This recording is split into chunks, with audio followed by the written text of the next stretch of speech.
Johannes Charlier. He's a hawk star of parasite or ruminant parasitology. So Johannes is a vet. He's a veterinary by training.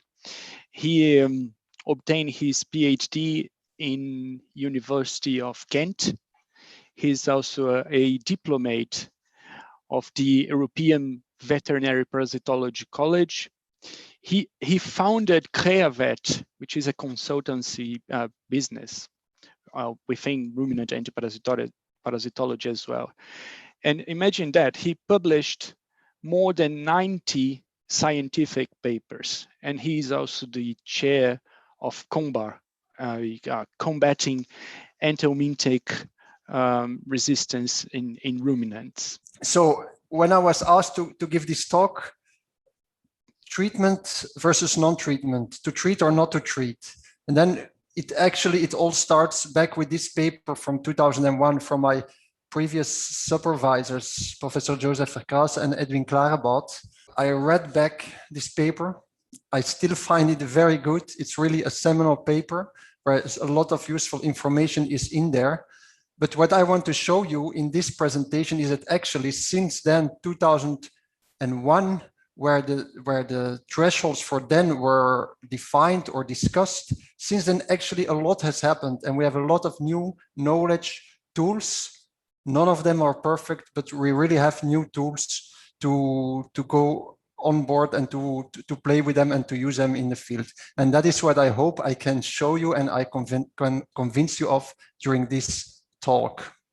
Before doing that, some background. So this paper was published about at the time when I entered into the parasitology scene. And I still remember my first year in the lab of parasitology of Ghent University. I was walking there, one of my first days at the lab. I was walking in the corridor, and you always had to pass the office of Joseph Verkaas. So one of the first days I was called in there.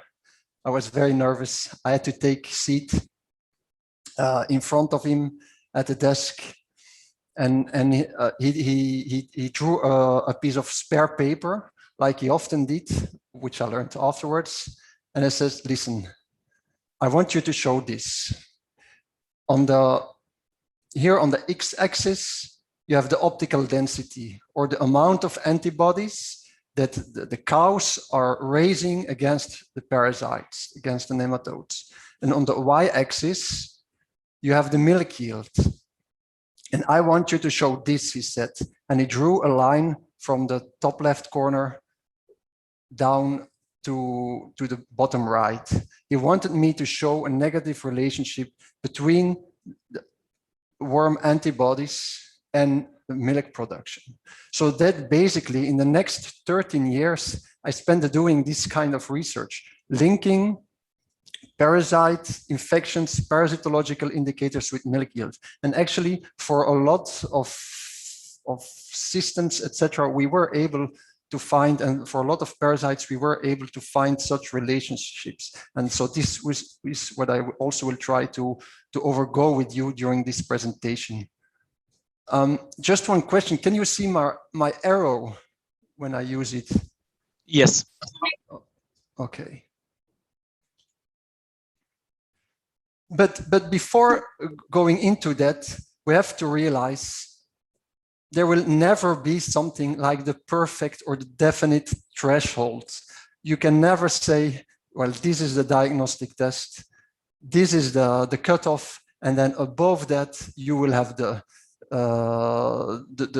certainty of a nice economic benefit, and below that you don't have it. This doesn't exist. And of course, I think everybody understands that we are working with live animals in biological situation. There are so many factors that cause variation, and every farm is specific. So basically what you will have to do is, I'll give some worked out examples where we have shown scientific evidence. So it's evidence-based, but how actually to use it in practice, it will very much depend on your own insight and your own knowledge on the farm.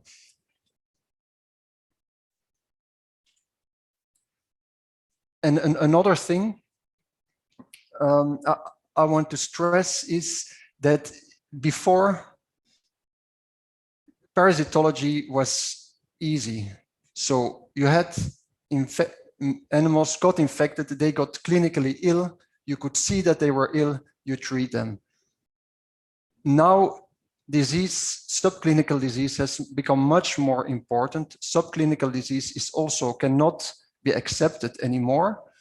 And we need diagnostics to understand if there are subclinical impacts. But even now, diagnostics are not yet enough, and we're really evolving to the use of data to reach farmers' performance targets and to models, predictive models, where we use the data, big data, if you like, so that we can predict what will happen and act upon that. So, of course, today I will focus on the diagnostics, but we realize we're entering really this era of the data, and this is definitely something of the future. Now, I hear often parasites are not a hot topic, are not a sexy. I guess this is I don't need to convince this audience. Parasites do matter. Parasites are important, but this is something you often hear. And I also still realize when I started working and then in the clinical departments, let's say, parasites, well, parasite control is easy. You just deworm them 1 or 2 times a year and don't bother about them, then focus on other things. But I think this audience is definitely convinced parasites do matter and they are important. So recently we did this European exercise where we try to estimate the animal burden to the ruminant livestock industry. And definitely, as you can see, they still are causing an important animal economic burden to the livestock industry, and not necessarily only in countries where you would expect it, as you know, like UK, Ireland, heavy grass-based systems, let's say, but also in other countries still where like maybe Italy, Spain, etc. They are also important, and they definitely are at the same level of other major disease topics like mastitis, huge epidemic outbreaks, etc. They're really at the same level in terms of impact. So in this talk, I will go more or less one by one over different parasites, gastrointestinal nematodes, liver fluke, lungworm, and also, like in the gastrointestinal nematodes, I will make a differentiation between young animals and adult animals. And of this, I hope to show you what do we have of diagnostics for which there is an evidence base on how to use them and on their link with economic impacts. So let's start with gastrointestinal nematodes in young animals. This is a kind of an overview. So, and we make a difference between the young animals and the adult animals. First season grazing cattle. I know this is a very particular term, probably only almost used by parasitologists, because it's it's really important from a parasitology epidemiological point of view. So what are the tools we can use? While the animals are grazing, very important is to know grazing history of the animals, also basic epidemiological knowledge. We know a lot of these parasites, they follow quite standard patterns where the infection is built up over time during the pasture season with highest larval challenges from the middle to the end of the grazing season. I also know not all of you are, let's say, in a housing and grazing system, etc. But I can only talk from my own experience, of course. So this is very important. Then what we have are fecal egg counts, weight gain indicators, serum pepsinogen levels, which are especially used at housing. And in adult animals, the main parameters we have are the grazing history and bulk tank milk antibodies for dairy. Now, I will go a little bit more into detail on each of these parameters and ask the question, do we have actually thresholds for them? So, and this I want to stress, it's very important. It's not only about technical diagnostics, like a diagnostic, a fecal egg count, an ELISA. No, it's really also about knowledge and knowing your herd. And very important, we cannot decide on a diagnostic, on a treatment, if we don't have knowledge of the grazing system and of the grazing history. We know, for instance, factors such as late turnout, for instance, after 1st of June, has a very large protective influence. So infection levels will be much lower. Early housing, again, shortens the grazing period. What has been the treatment? How many treatments? What is the permanent the permanent efficacy of those treatments? So how long have the animals been protected by chemotherapy? Have the pastures been mowed? Has supplementary feeding been provided? And many other factors. And the reality is, these things a farmer has decided is for his own, based on his own system, what works best for him. And so we have to adapt the parasite control strategy once we know the grazing system. It's not going to be the other way around. It's going to be very difficult to change the grazing system because of parasite control. So, and what we see, if you look at the figure, is that in many cases, if you inventorize this kind of parameters, in many farms, more than 2 protective measures are already taken in the grazing system. And this is not, the farmer is not necessarily doing this because of the parasites. No, he's just doing that because that is for him the best grazing system. So if we see, for instance, that and the animals are turned out after 1st of June and the pasture is mowed, well, actually, in a lot of cases, you will not even need treatment anymore in those situations. So this is already a very important step in sustainable parasite control. And definitely, if we see that even more than 2 protective measures, 3, 4 are combined, well, in such cases, we can be quite confident that there is no need for standard treatment.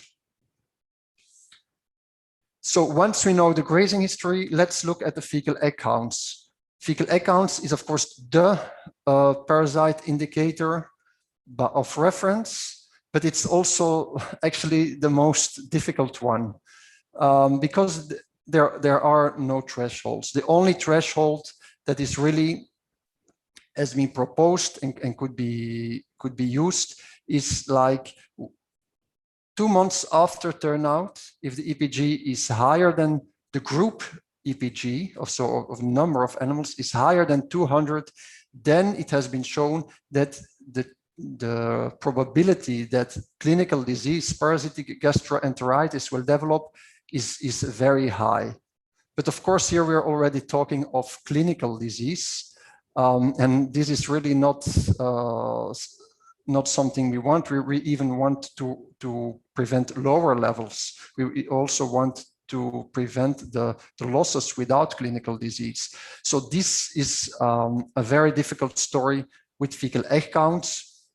The only thing we can recommend is that, yes, if you do regular fecal egg counting in cattle, at least, yes, you will start to learn the pattern of your herd and see the typical patterns in your herd, and you can detect deviations from there, and which can inform interventions.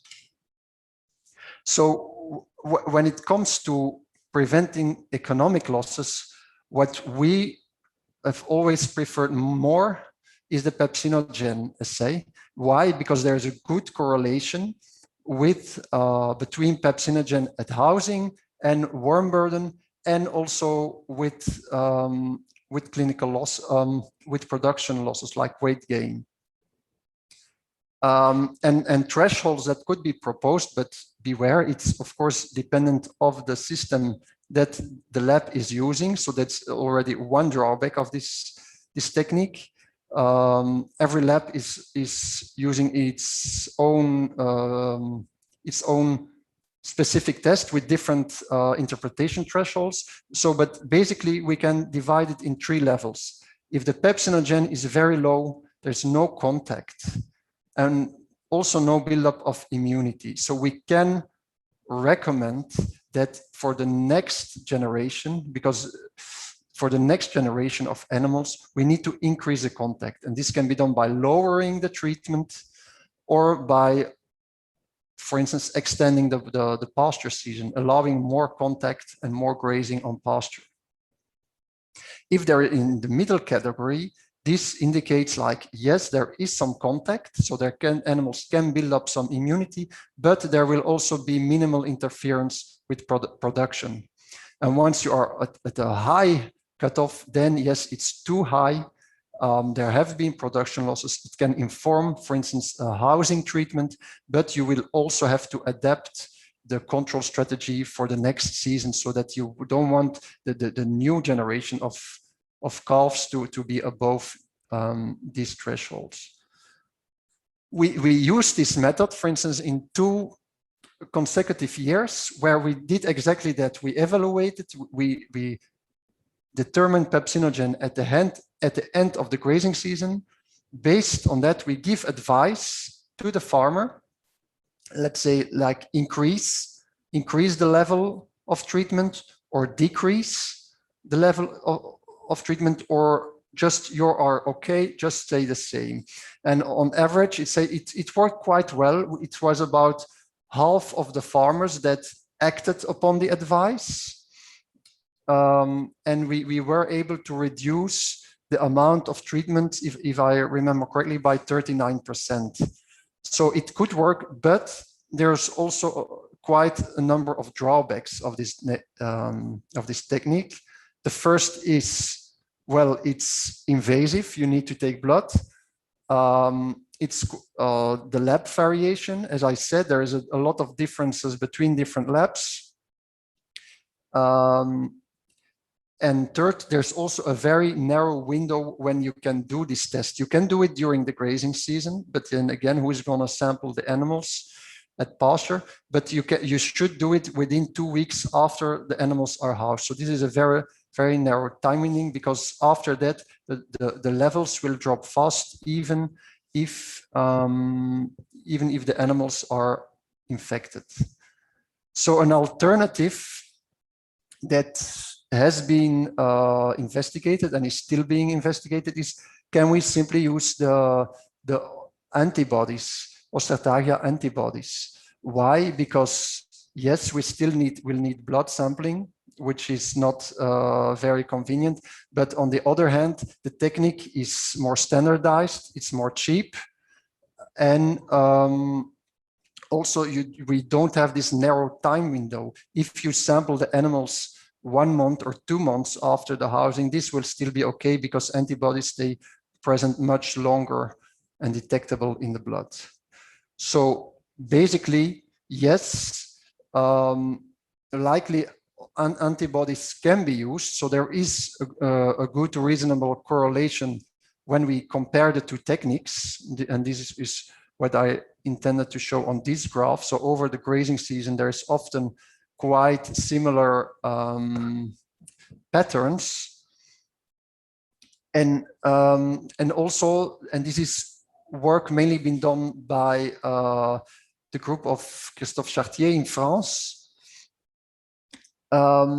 They are able to inform treatment responses. For instance, in the studies of Merlin et al., they showed that the Ostertagia antibodies correlate better with weight loss than pepsinogen or breech soiling score as parameter.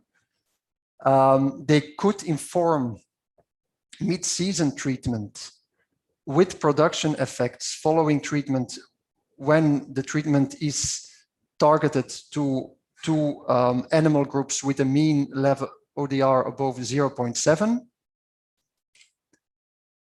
but also shown that, but this is going to be a constant throughout the whole presentation, never use a diagnostic just like that, always use it together with the management info and try to make a full story of it and interpret the data together.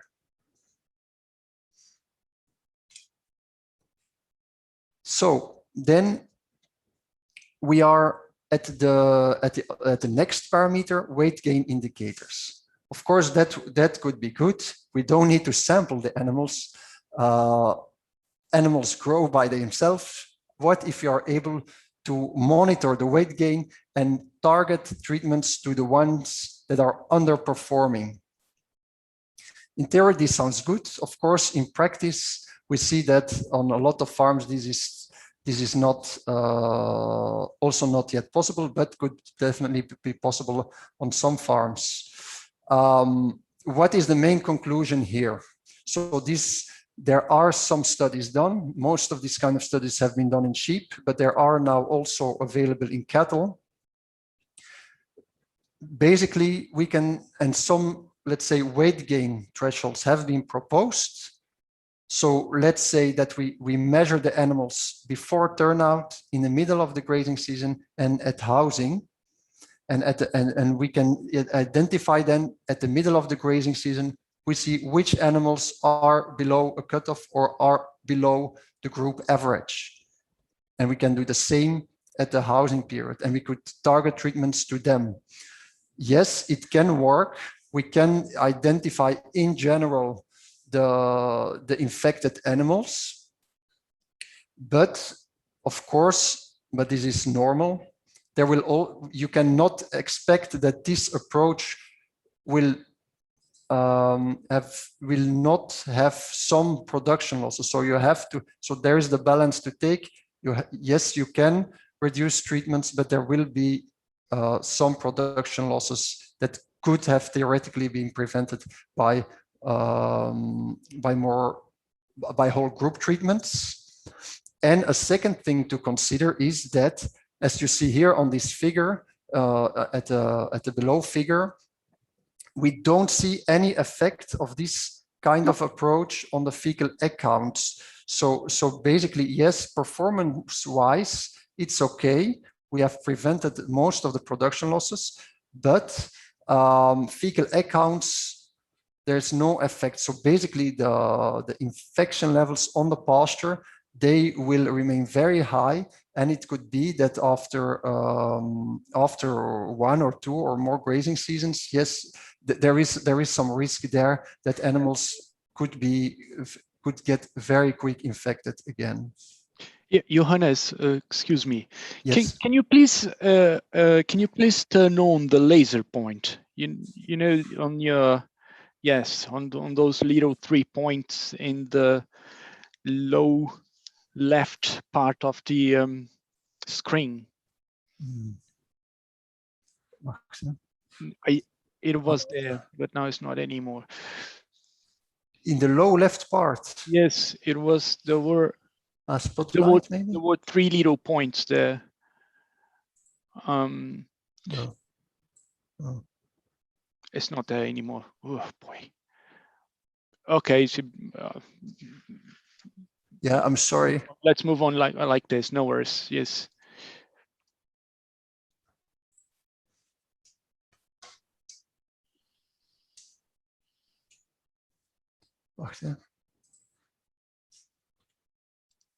Yeah, it's there. Can you see? Ah, yeah. So that don't go to the 3 little points on your left. Yeah, that's the first one. Laser points. Okay. Okay. Thank you. And now I have to get rid of the screen line, but okay. So let's move to the adult cattle. How to monitor nematodes in adult cattle. It's three factors. First, again, know the infection history of your cattle. What has happened with them in the past as a young animal. Second, again, grazing management. Are there grazing management factors that could indicate a higher infection risk? And third, measure or monitor the Ostertaya antibody levels in milk. If you have these three factors, you have a very good start to discuss and to advise on parasite control in adult dairy cattle. Can I try to remove this?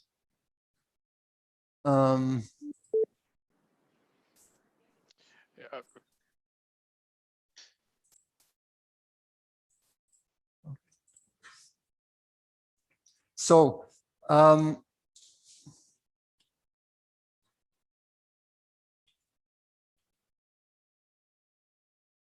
okay. So we have this ELISA. We measure the antibodies. And what we have seen is in several studies that yes, there is a clear relationship. If we compare medium high to herds with a medium high bulk tank ODR with herds with a medium low bulk tank ODR, yes, there are significant differences in milk yield. And now my slides are not changing anymore. Just press with the left button on top of the slide, Johannes. It might be that.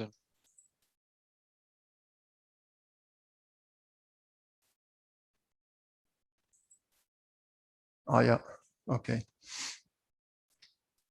So, but of course, it's a difference between the first is association. We compare infected with non-infected herds, and yes, there is a difference. But what happens if we then treat the highly exposed herds?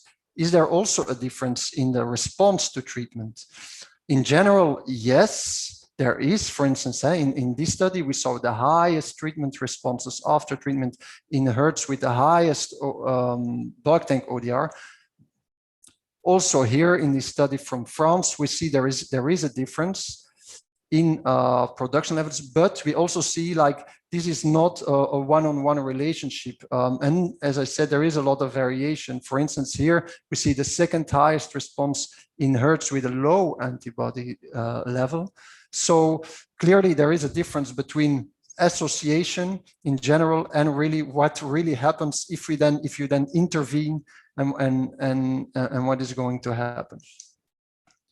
How we dealt with that in Belgium, how to interpret the tests is basically we proposed this graph. This graph where on the x-axis you see the optical density ratio, so from low to high, and you can see where is my herd positioned. For instance, you have a result of 0.9. You can see I am quite in the middle of other herds in the same region. So you can see, would you have a result of 0.5? You can see, oh, I'm compared to other herds, I have a very low result, so a low exposure. So that's one thing. And the second thing is, if you then go up and to the line, here we show the relationship that we observed from epidemiological studies with production. So you can go up, you can go to the right scale, and we see, okay, we estimate that on average in this population, this exposure level corresponds to an average effect of -1 kilogram per cow per day. Of course, as I said, this does not guarantee that if you treat, you will automatically have a milk yield response of 1 kilogram. No, it's not, of course, that easy. And just to show, it's also not only on production responses. So here, this is a simulation study, and what we tried is, okay, what are the economic returns from investment in anthelmintic treatment. And A is a, let's say, a high impact scenario where there are high treatment responses of about 1 kilogram after treatment, average response, and B is a lower impact scenario where we start from the situation, well, let's expect a treatment response of 0.5 kilogram. And so there's a lot of impacting factors. Herd size, milk price is very important, of course. What is the cost of the treatment, the cost of the advice, etc. But if we take that into account, we see that, okay, at the low levels, there will not be low bulk tank milk levels, there will not be expected benefits, but benefits could be very high in high exposure herds. And because this is bulk tank milk, and what I would propose based on this is that if we go to individual treatments, so not anymore at the herd level, but at the individual level, what in the end we want all very much to be even more selective with our treatments, we could work with 3 categories. We could say, okay, you have the low level, let's say somewhere below 0. Depending on in which situation we are, let's say below 0.5, below 0.6. In these herds, well, there's definitely, there don't seem to be a problem, we don't treat. Then you have the middle category, where yes, there could be benefits. So it could be interesting to tease out the individual animals. So by individual testing, which ones to treat. And then you have the high category where you say, well, it's not worth going for individual testing and we treat the whole herd. These are some examples of how the bulk tank milk monitoring has been used over the past decade, I would say, in Europe. So in France, it's, and I very like this word, it's considered like the porte d'entrée for herd health management on parasitic infection. It's really considered a useful tool to start the discussion with the farmer on parasite control. But then exactly what to be done, yes, this you cannot define from just one single test. And what a threshold they use is below 0.7, low impact, no need to look further. Below 0.7, yes, let's have a deeper look and see if we need and if we can do something on parasite control on this herd. In the Netherlands and Belgium also, we have a long experience now. Mostly we work with an autumn sample. Farmer can choose like which parasite he wants to monitor, like the nematodes, but could also opt for fluke and then in the Netherlands for lungworm infections, and could also opt like, do I focus on the adult herd, or do I also integrate diagnostics for my young stock? And in Ireland, my understanding is that actually they are not basing themselves on a single sample per year, but no, they do regular, like monthly sampling, and then indeed you can start to know really the pattern of your herd and to detect deviations, etc. Here is a short word on, so it's just to show it's not only dairy, but there are also possibilities for beef. So this is just one study. It was also, again, the idea of Professor Kreavet, where he said, okay, let's take the meat juice. So we go to the abattoir, we take a small piece of the diaphragmatic muscle. So it's a low value muscle. You freeze it, you thaw it, you collect the meat juice. And yes, you can easily collect a lot of samples from a lot of animals in a very short period, because you just go to the slaughterhouse. And yes, at the herd level, there were also negative correlations with factors like carcass conformation score and with the carcass weight.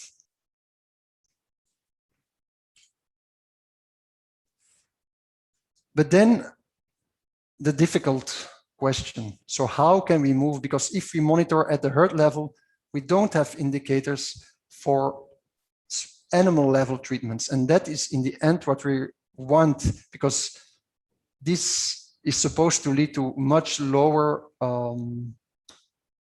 selection pressure for resistance development. So what do we have? The thing is, there are quite a number of potential parameters, but none has been really shown, let's say, very convincing so far. So we have time of effective contact, studies in France. This considers the time that animals are exposed to grazing and to parasites from during their whole life. And we deduct periods of drought, we deduct periods when they are protected by anthelmintics. So if this total time of effective contact is higher than 8 months, animals are considered to have developed an immune response and would not require treatments further. However, this definitely needs further validation and evaluation. There are other parameters, and then I go to the figure, are individual antibody levels. Yes, there are in a number of studies higher responses in the animals with the highest antibody levels, but again, you can see it's not very discriminative. There are also good responses in animals with lower antibody levels.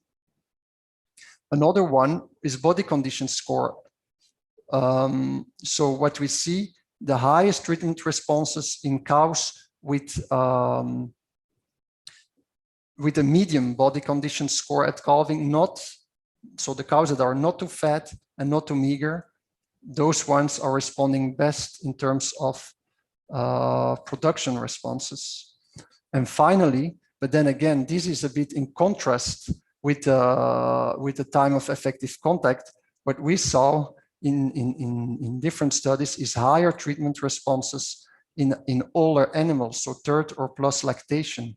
So probably this is because these animals are fully developed body-wise, so they can all the energy gains they do because of the treatment and because of the parasite removal, they can invest in milk production, while younger animals, perhaps they still also need to invest this in growth and body development.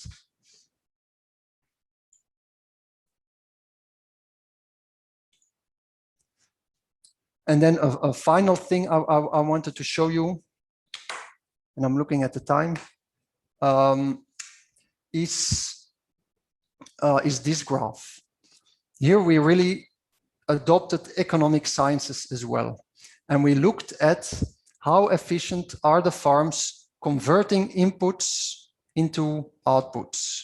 So how efficient are they in converting ravage, concentrates, pasture into milk?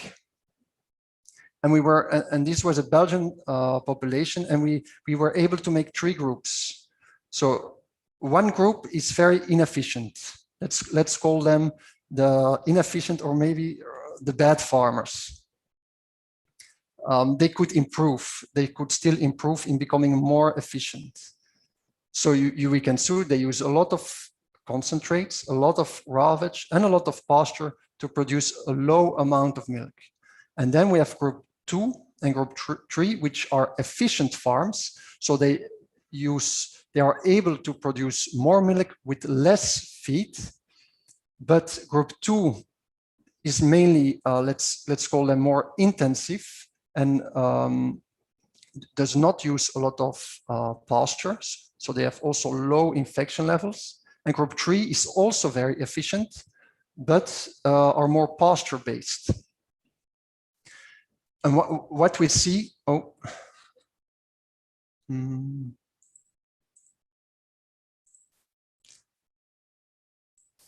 what we see that in the inefficient farms, there is no, we could not find correlation with antibody levels. So suggesting it's no use to do a lot on parasite control in these farms. It will not bring them any step further. They have to focus on other things first to improve their efficiency.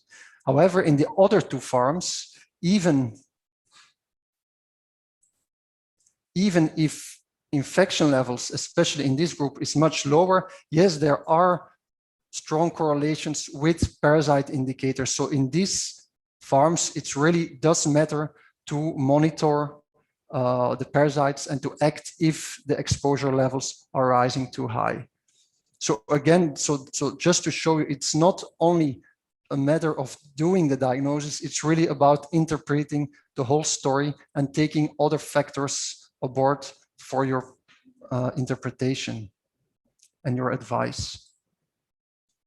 So this was it with flukes. I move on for nematodes. I move on to the flukes. Liver fluke diagnostics is a very active area with a lot of, let's say it's considered maybe for many people a more sexy parasites. So there's a lot of active research and developments in the diagnostics field. The paper in the beginning of Kreavet et al., he proposed what is the economic thresholds. They proposed the threshold is 30 flukes. Below 30 flukes, there will be not so much production impact. Be above 30 flukes, yes, there you need to treat to prevent the production losses. However, what we have seen since then is actually the threshold has been lowered. First, there was this paper where we saw that, for instance, there is liver damage that could be detected as soon as the infection levels are above 10 flukes. And later there was this paper by Mazzeri et al., where they measured, they compared the time to reach slaughter weight between infected and uninfected beef cattle. And yes, there was a very large impact of 77 days when infections were above 10 flukes, but even in the lowest category, between 1 and 10 flukes, there was already a significant impact of extended time to reach slaughter weight of 31 days. So yes, basically we can say likely every fluke matters, and we really want to detect them. We really want to detect every fluke. So how can we do that? Can we use EPG and coprology? Yes. What we prefer to do is not really quantitative, not EPG, but more sedimentation techniques, sedimentation flotation. Why? Because first, it's more sensitive than quantitative techniques, but secondly, also because we have shown that if the fecal egg count result is positive, you can be quite sure that there is going to be an impact on animal health and on production. You might miss, so the sensitivity in itself to detect infection is quite low, but the sensitivity to detect infections of more than 10 flukes, it's good. And so it's very, the consequence is that coprology is positive. Yes, it means it's an economic infection. And there is also copro-antigen ELISA, which in our experience is actually quite similar, gives quite similar results to the, in general, than to the fecal examination by microscopy. Now, can we also use serology? Yes, it definitely will have a higher sensitivity than the coprology, but on the other hand, a lower correlation with the fluke burden. An approach that we do is, for instance, for young stock or beef animals, we sample a number of animals. I would say at least 6, by preference up to 10. You could make a pool of the samples, and you could use that to estimate within herd prevalence, and then to see is this group of animals at risk, and target treatments to them. Then we move from serology on serum to serology on the milk. So again, the bulk tank milk. Also here, similar as to Ostertagia, yes, we have found these correlations between optical density levels and milk production levels. And so these are the proposed cut-offs for the Svanovir ELISA. So we have negative herds. We have some herds where there is contact, but production losses could be still acceptable. And then we have the level where really the infection can be considered high, and it's very likely that there are significant production losses. Now we kind of started this, and this ELISA was the first output of this research. Now, in the meantime, a similar study has been published quite recently, 2021, for the IDEX ELISA, which is also a very much frequently used ELISA, and also there significant correlation has been observed between the bulk increase and the within farm prevalence, and also that once you're above the cutoff, here they speak of the serum to positive control ratio. If this is above 30, yes, there was, these herds had on average a 5% lower level of milk production.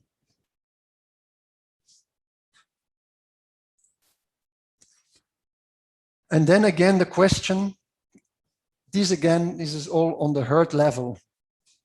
Can we go also with this serology on the individual level and do selective leukocyte treatments? My personal conviction is yes, we can. For instance, these are 12 herds that were all above the economic threshold of liver fluke infection, so a high bulk tank ODR. If we then screen all the individual animals, we see that on some farms like this one, actually most of the animals are positive, so it would have not been worth to tease out the individual animals. But on other farms, like this one, actually a large proportion of the animals is in fact negative. So in this case, we could have a very much more targeted and a selective treatment if we would have identified these animals, for instance, by individual analysis of individual milk samples. But then again, if we are only targeting the treatments to specific animals, does this also have an impact on the herd level epidemiology? I think it can have, because even when you treat only a part of the herd, and this you can see here, we see that in general, the bulk tank milk antibody levels, for instance, they are dropping. So it has an impact on the overall herd level levels of exposure. And we are getting the highest treatment responses by really targeting the treatments to the infected animals. Then I come to the final part. Do I still have time, by the way? Yes, so you have. Okay. So lungworms. Lungworms is a very interesting story because, yes, Ostertagia, for instance, it's often a difficult parasite. You don't see it. But lungworms, yes, farmers see it. There is a problem and we need immediate action, let's say. And we have to do something like it. So it's in that sense, it's a very important parasite. But still, even anno 2021, what is the main strategy? Yes, we have the vaccine, preventive, but it's because of a number of drawbacks, etc. It's not being used. So today, still the mainstay of control is vigilance and treat. We monitor the animals. Once we see signs, we try to be there as quickly as possible and treat the herd to prevent further losses. But this today, I think, anno 2021, it's too late. We have really to be able to do better than that and to be advanced of the problem. And this is a study. This is done part of the PhD project of Marieke van Hekke at Ghent University, where she is evaluating the use of the Dictyocollus MSP bulk tank milk ELISA developed at University of Hanover to see, can we use this monitoring to really to be ahead of the problem? To some extent, we can. And this is what I try to show in this figure. So what we show here is the weeks relative to the event of a clinical outbreak. So we monitored about 650 farms over two seasons. And we asked to the farmer, when did you have clinical signs that are that strongly indicate to dictyocollosis or not? We can see that in a majority of the farms, the ELISA turns positive before the event happens, not in all farms. So I would say it's about half. It was about half. But so in about half of the farms, in theory, we could predict that that something would happen. So that is one important information. Of course, this requires, in this case, quite regular testing. So in this study, at least we tested every 2 weeks. Okay, so this is quite intensive. And based on these studies, we propose 3 thresholds. So the first threshold is for this bulk tank milk ELISA is 0.25. If you are below it, it means likely the parasite is not even present on your farm. So you don't have to bother. Forget about, at least for now, about lungworm. If you are one time over the grazing season, so during this weekly monitoring above this threshold, it means that the odds that there will be clinical signs will double in the future in this grazing season. And we could also show there was a milk yield loss in your herd of about 0.5 kilogram per day. If you want to wait even further, and we see when you have crossed this cutoff for 2 times during the grazing season, it means the odds of your outbreak will increase by 6 times, and milk yield losses will be even increased. And this was some very nice results of these studies. Now, of course, bi-weekly monitoring is quite intensive. So we want to see, can we reduce that? That's one thing. And a second thing, we want, maybe if we monitor now the bulk tank milk, we will be again too late, because the problem will occur more or less at the same time. So what if we combine the previous monitoring with meteorological information? And then, yes, it seems that at least in this population of Flemish dairy herds, we are able to predict quite accurately the future bulk tank milk ODR. So we can predict, before we cross these thresholds, we can predict it 2 weeks in advance with an accuracy of about 80%. Of course, this is only one study in one, let's say, geographical location. So further further validation is necessary, but at least to me, this is an interesting area. And with that, I'm coming close to the end of this presentation. I hope I have been able to show you and to convince you that since this seminal paper by Verkraas and Kreavet, a lot of new information has become available.